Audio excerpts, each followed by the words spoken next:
So tonight we will continue our discussion on jhanas. Yesterday we spoke about the form jhanas, right? That's the first 4 jhanas. Now what we will speak about are known as ayatanas in Pali. Ayatana means the dimension or sphere or plane. So it's like a plane of existence. That's why you have the word salayatana, which means the 6 sense bases. So it also means base.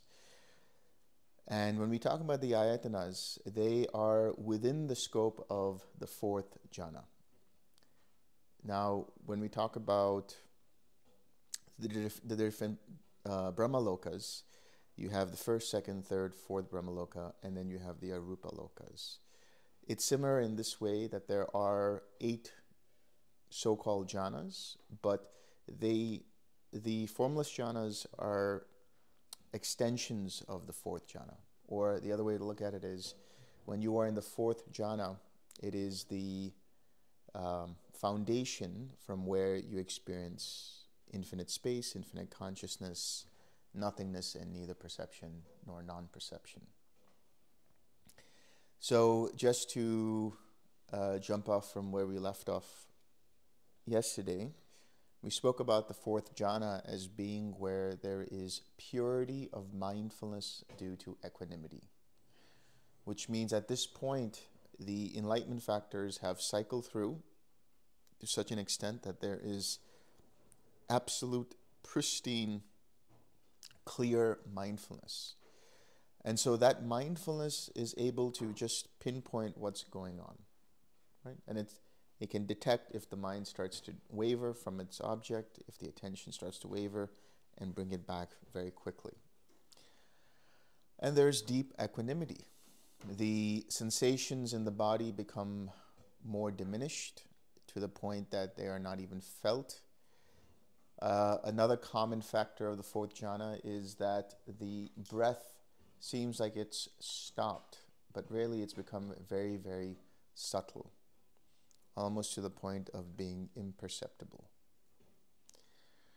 So most of the feeling that you will experience, most of the sensation that you will experience will be from the head onwards, right? It'll be in a mental realm. And that is what we're doing now when we get into the Arupa jhanas, when we get into infinite space. So the practice that you're doing with TWIM is the Brahma Viharas. Right? So there are 4 Brahma Viharas: loving kindness, compassion, empathetic joy, and equanimity. So in one sutta, which is called the Metta Sahagata Sutta, which means accompanied by loving kindness, it talks about how the limits of loving kindness are a certain level. The limits of compassion are at a certain level. The limits of empathetic joy are at a certain level. And the limits of equanimity are at a certain level. So what is the limit of loving kindness? It is up to the beautiful. When we say the beautiful, we're talking about the 4th jhana. So when you experience loving kindness, you can experience loving kindness from the 1st jhana all the way up to the 4th jhana. The limits of compassion is all the way from the 1st jhana up into infinite space. So what is compassion? How do you experience compassion? Well, first let's understand, how do you experience loving kindness? What does loving kindness feel like? Loving kindness is the genuine wish for the happiness of other beings. May all beings be happy. And it provides this warmth, a natural glow in the heart, right? It's loving kindness towards yourself. I deserve to be happy. I deserve to be well. I deserve to be loved. I deserve to be treated with kindness. And therefore, from my full cup, my heart that is full of that loving kindness, I can share it with others. And so I wish for my friend to be happy. I wish for other friends to be happy. I wish for my family members to be happy. I wish for all neutral people, people I don't even know, to be happy. I wish even my so-called enemies, these are people that we have difficulties with, happiness. And then universally, I wish all beings, whether in this realm or other realms, gross or subtle, large or small, near or far, all beings, may they all be happy. And when you experience this loving kindness, you feel happy. That is true happiness. It is a conditioned kind of happiness, but it is happiness nonetheless. Because in that experience of the meditation, you are truly in the moment. When your mind rests in that feeling of loving kindness, that feeling of loving kindness is an anchor for your mind to surrender to the moment. And that is where you are happiest. So you will experience this happiness, you will experience this feeling of loving kindness from the first jhana all the way up to the fourth jhana. Indeed, it is said, if one has even a finger snap's length of loving kindness, his mind is not void of jhana. So once you experience this, then you go into sending loving kindness in all directions, in the 6 directions. So the 6 directions are forward, backward, right, left, below you, above you, and then in all directions at the same time. Now, for some people who are visually oriented, they might imagine the direction filled with people and beings and animals and insects and birds and so on and so forth, and in each direction and so on. Or you might just experience a flow of this energy of loving kindness towards others.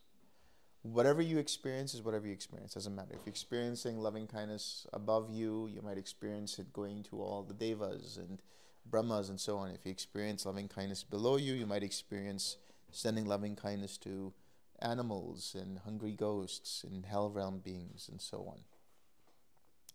But it doesn't really matter how you experience it as long as you keep radiating. Because eventually what happens is, as you keep radiating in the 6 directions and in all directions at the same time, your mind starts to become more expansive. You feel a sense of spaciousness, and the feeling of loving kindness becomes more diffuse. So practically speaking, this diffuse, cottony, almost like cotton candy kind of feeling of loving kindness is now compassion. And so what is compassion? Compassion is the recognition of other beings' suffering and the genuine wish that they be free of that suffering. That does not mean that you become a messiah and take on their suffering. Don't get into that savior complex. That means that you are recognizing their suffering because you recognize the suffering in your own being. And you genuinely wish that you are free of suffering and that they are free of suffering. Now, practically speaking, right, when we talk about compassion in action, oftentimes people experience fatigue from compassion.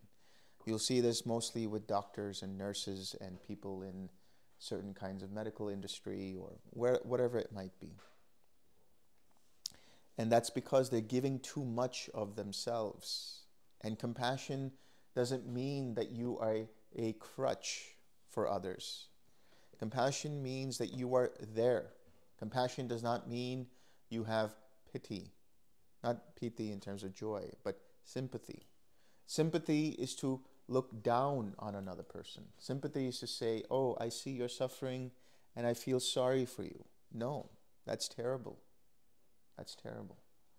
But compassion is saying, I see you, I understand, or at the very least, I recognize that you are suffering and I'm here for you. whatever you might need. Maybe you just need a shoulder to cry on. Maybe you just need a person to talk to. Maybe you just need a hug.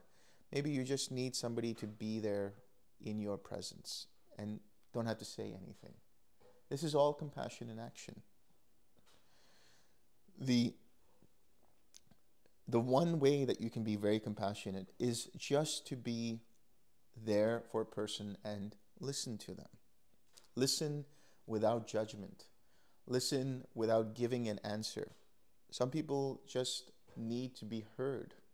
They want somebody that will listen to them.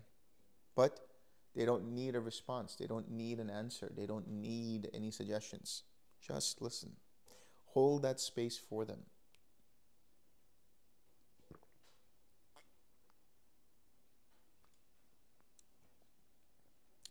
So this is compassion. You know, when the Buddha talks about out of compassion I have done what a teacher can do, what is he saying? I have shown you the path to Nibbana. I have shown you the Eightfold Path. I have shown you the Four Noble Truths. I have shown you the way to meditate. But I can only show you. You yourself have to walk the path. If you do not follow instructions, then that's on you.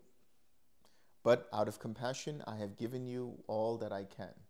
Now you must meet me halfway and do the actual work. This is best exemplified in a sutta where somebody asks the Buddha, you know, you talk about Nibbana, you talk about the Four Noble Truths, you talk about the Dhamma and so on. But why is it that when people listen to you, some people experience Nibbana and others don't? So the Buddha says, I'll give you an analogy.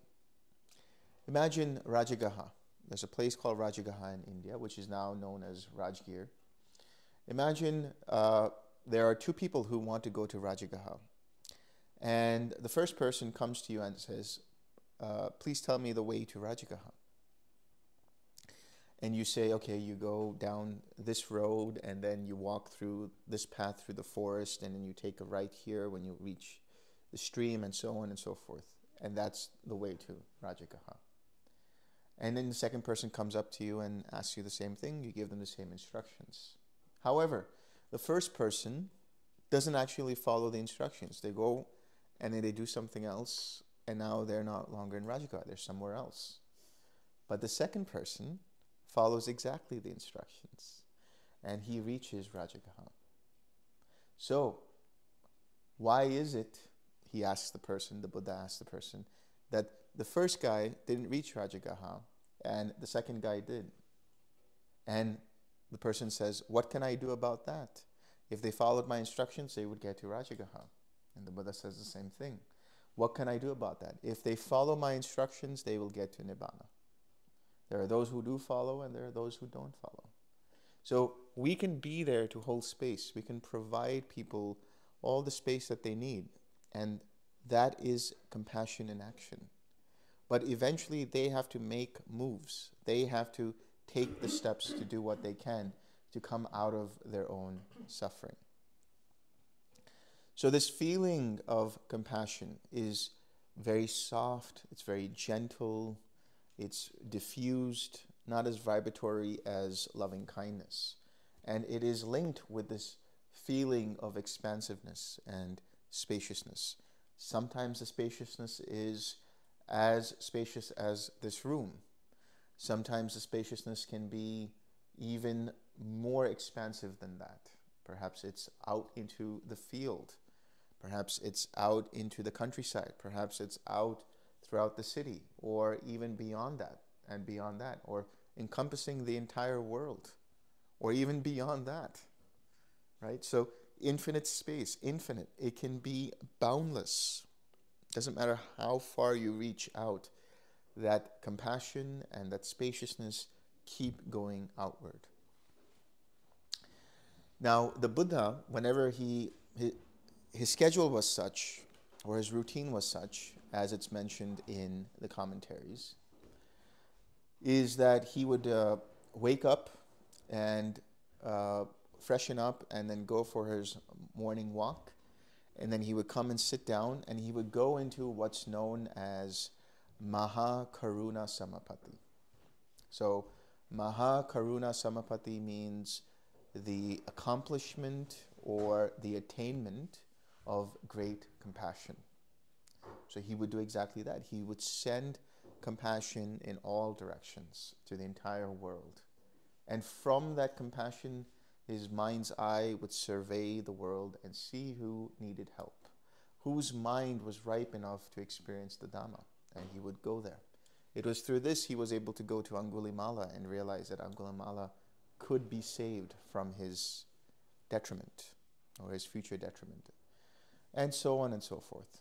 So this experience of compassion is very powerful. If you try it first thing in the morning, it is a great pick-me-up. You know, it's a good replacement for caffeine, right? It creates this, or it's known to create gamma waves in the brain, which are related to your brain's ability to process information in a more efficient way.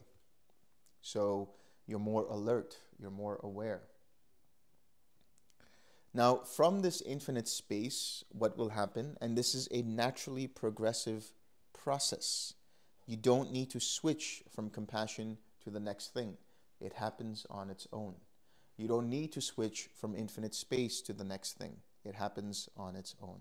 So what is the next thing? Infinite consciousness. And tied to this infinite consciousness is what's known as empathetic joy. So what is empathetic joy? This is coming from the word mudita. It is the ability to rejoice in the happiness of other beings. And that's why empathetic joy is a wonderful antidote to jealousy, to envy, right? So when you see somebody happy, when you see somebody experiencing laughter, somebody experiencing success in their business, somebody driving that cool car down the road, how do you feel? Do you feel jealous? Do you feel like bringing them down? Or do you rejoice in that and you say, that's great for them? Do you genuinely say with the wish that I'm very happy for them, that that's good for them, right? So that is empathetic joy. Empathetic joy doesn't mean that we relish or rejoice in the success that comes from unwholesome states. Like if somebody buys a new house with $1 million that they robbed through some kind of hack, we're not happy about that, right? We probably wouldn't even know about it. But in any case, you know, we rejoice in the wholesome success of other people. And what is one way to rejoice in the wholesome success of other people? You find out, oh, somebody has experienced jhana. Wonderful. I am so happy for them. Oh, somebody has let go of their suffering. I'm so happy for them. Somebody has experienced some kind of an attainment. I'm so happy for them, right? That is the practice. The ability to be happy for other people. So this is tied to what's known as infinite consciousness. Now, infinite consciousness can mean a few things. At the periphery, it can mean the mind becomes so expansive, so spacious, that the mind itself encompasses that space, that spaciousness. And so it is infinite mind, or it's infinite awareness. But at deeper and subtler levels, what happens is you start to see the arising and passing away of individual consciousnesses, sense-based consciousnesses. This is why in infinite consciousness, you might experience flickering. Even if your eyes are closed, you will feel some flickering. You might notice concentric circles in your mind's eye. You might notice dots or stars glimmering in the background in your mind's eye. You might hear flickering or tapping in your ears. You might smell phantom smells. You might taste phantom tastes. You might feel electricity surging through your body. Some people feel like as if spiders are crawling up their skin. Or you might start to see the gaps between your thoughts. All of these are different manifestations of infinite consciousness. And what is going on there is that the mind's attention becomes very, very sharp, that it starts to see the iota of consciousnesses arising and passing away. Individual consciousnesses arising and passing away. And in reality, what is going on is you're seeing contact, internal contact. So contact. You keep seeing this, and it's not in your control. It happens as a result of causes and conditions. And eventually what happens is you start to realize that, oh, this is impermanent. There is the arising of one consciousness and the passing away of that consciousness. There's the arising of another consciousness and the passing away of that other consciousness. And so you realize the true nature of impermanence. Eventually it becomes tiresome. It becomes boring. It's suffering, right? You experience dukkha in that moment. And then you see that there is no controller here. I am not causing this flickering to happen. I am not causing the arising and passing away to happen. It is happening due to impersonal causes and conditions. And therefore you see anatta. You see the impersonal nature of all conditioned experience. This then leads you into where the flickering or the arising and passing away starts to slow down, and it is replaced by what's known as nothingness. And tied to that nothingness is what's known as equanimity, upekkha.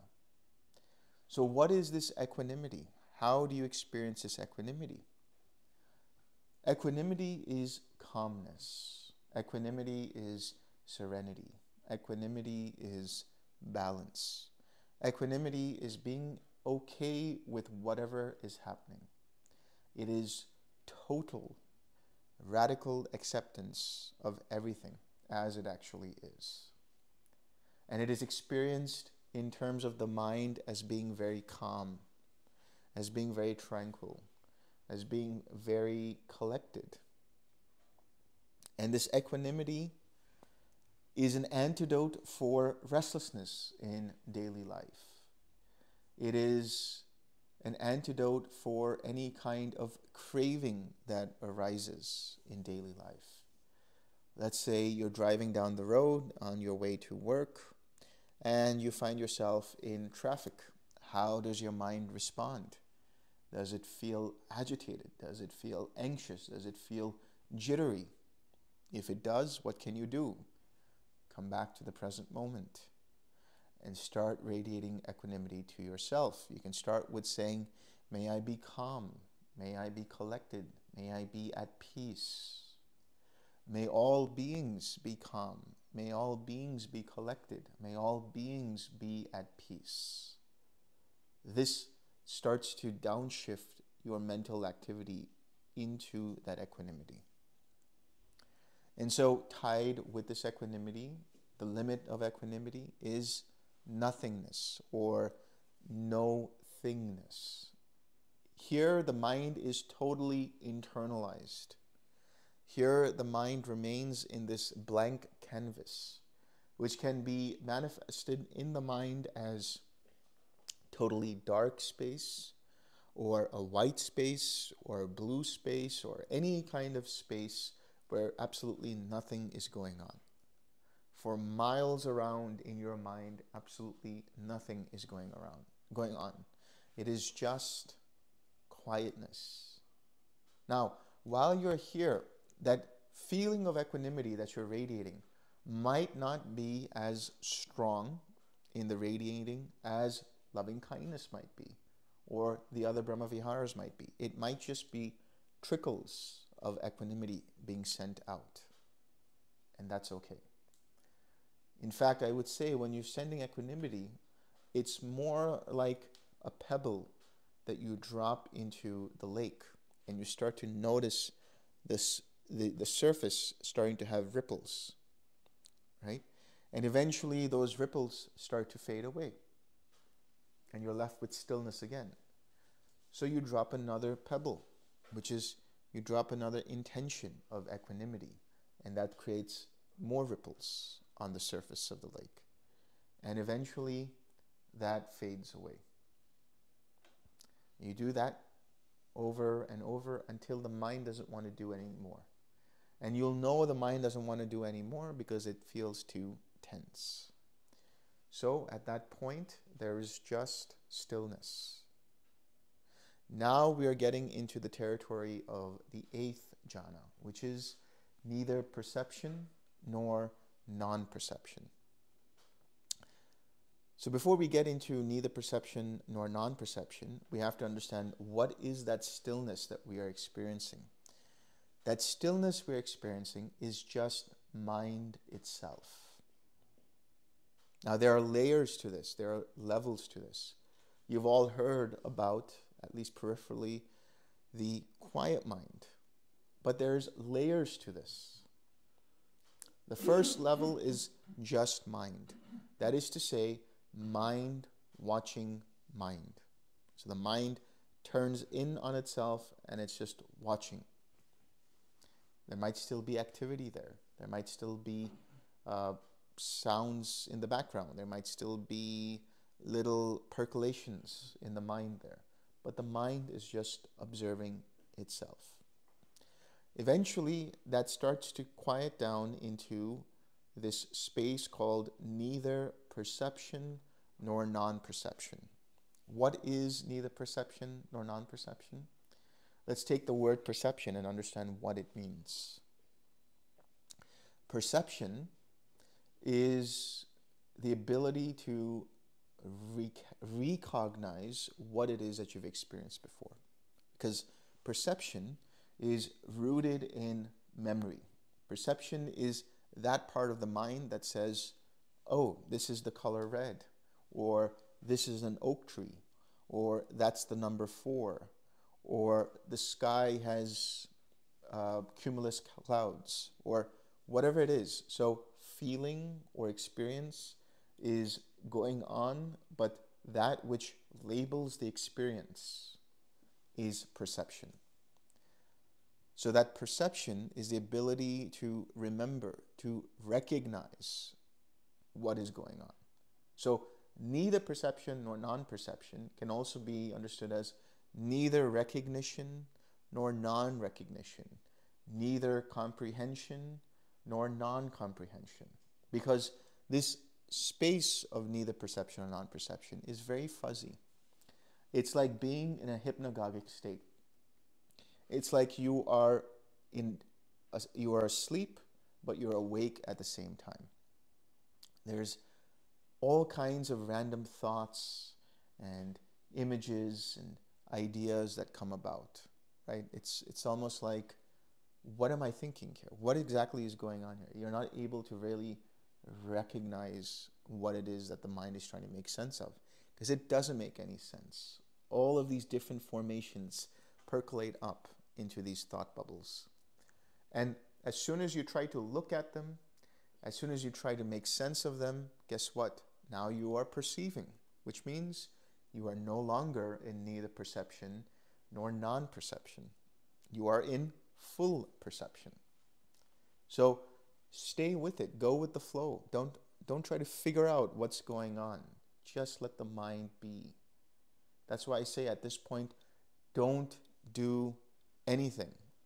That is the most difficult instruction that people can apply. It sounds so simple, but the mind wants to do something. Oh, maybe I need to tweak a little bit of my equanimity. Maybe I need a little bit more joy, or maybe I should observe what's going on very closely. No. Don't do anything. Absolutely nothing. If I say just rest, what's going to happen? Your mind's going to say, okay, I need to rest. What does that rest mean? How does the rest feel like?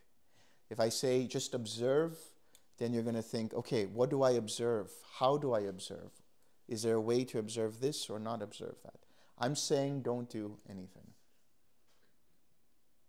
right?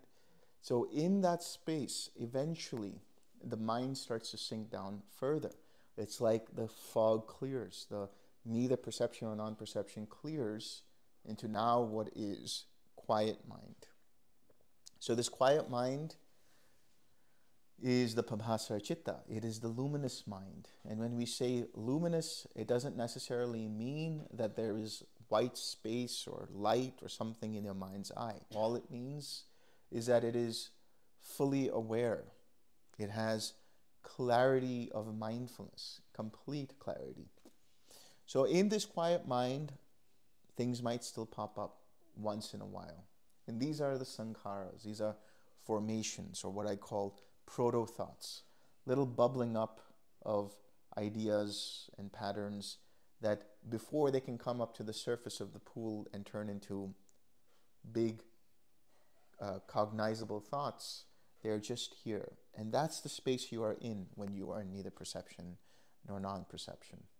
So in this quiet mind, there is nothing but just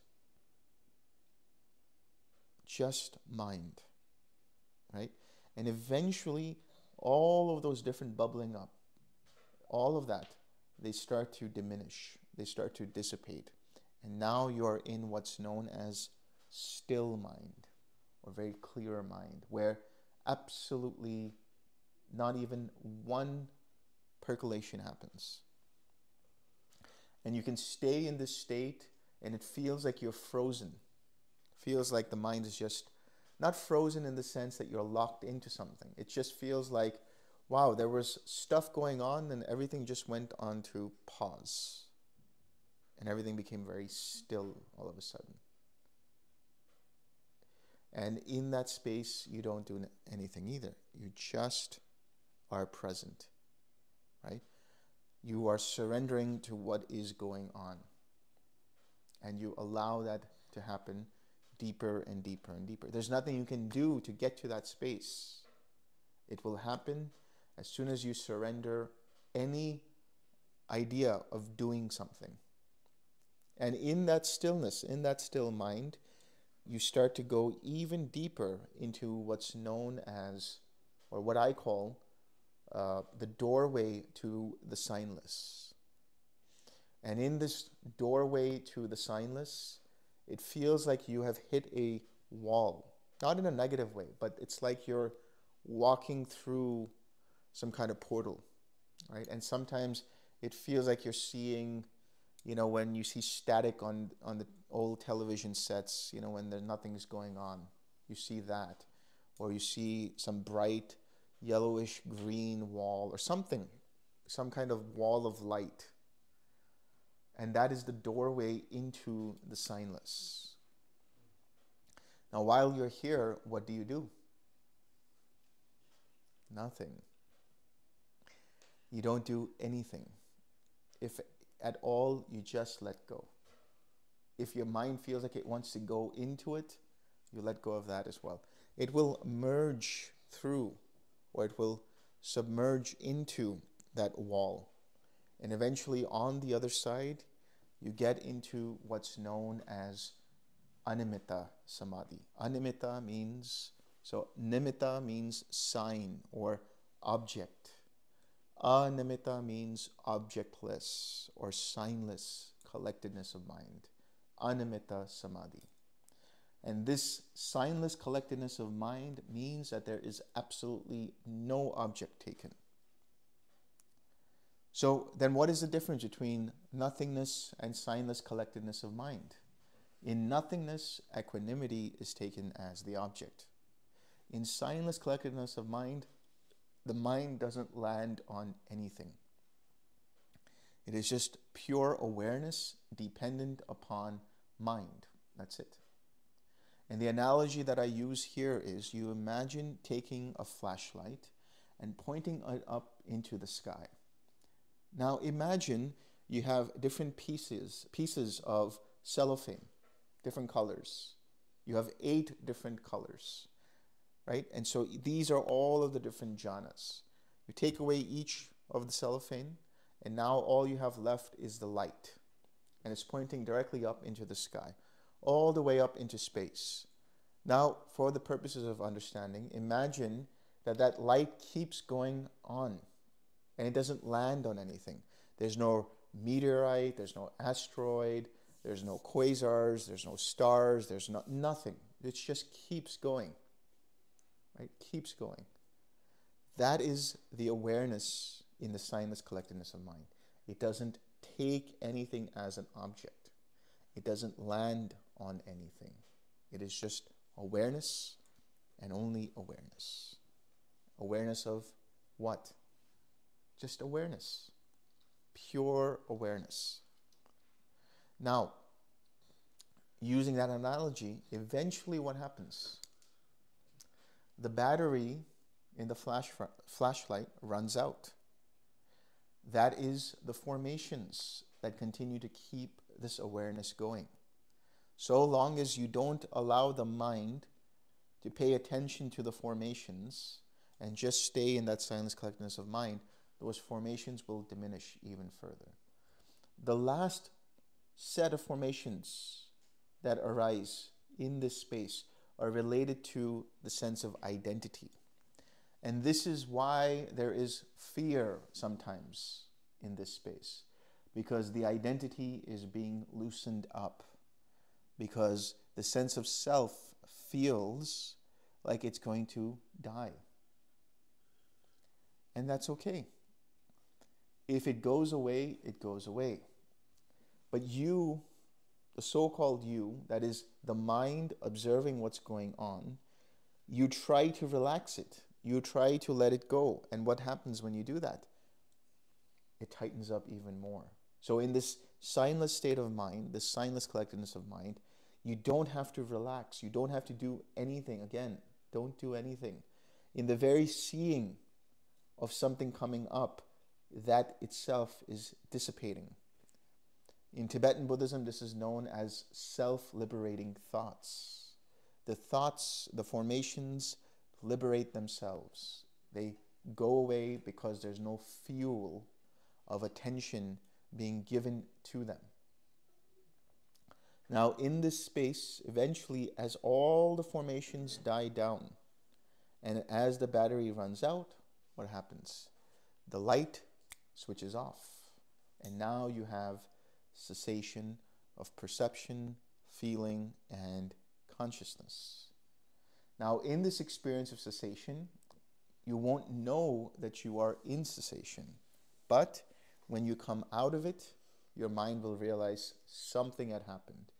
There was a gap in your awareness. There was some missing footage in the film reel. There was a 404 error, 404 not found, right?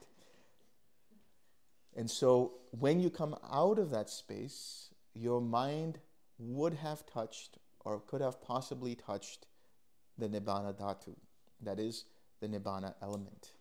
As a result of experiencing Nibbana, your mind experiences extreme amounts of clarity and joy and happiness and relief.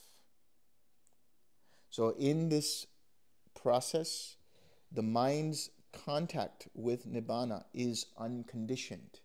It is, as the suttas say, the three kinds of contact: the signless contact, the undirected contact, and the empty or void contact. Why are they called this? It is signless because it takes nothing as an object, because it sees everything as impermanent. It is undirected because it is not interested in anything. It doesn't crave for anything.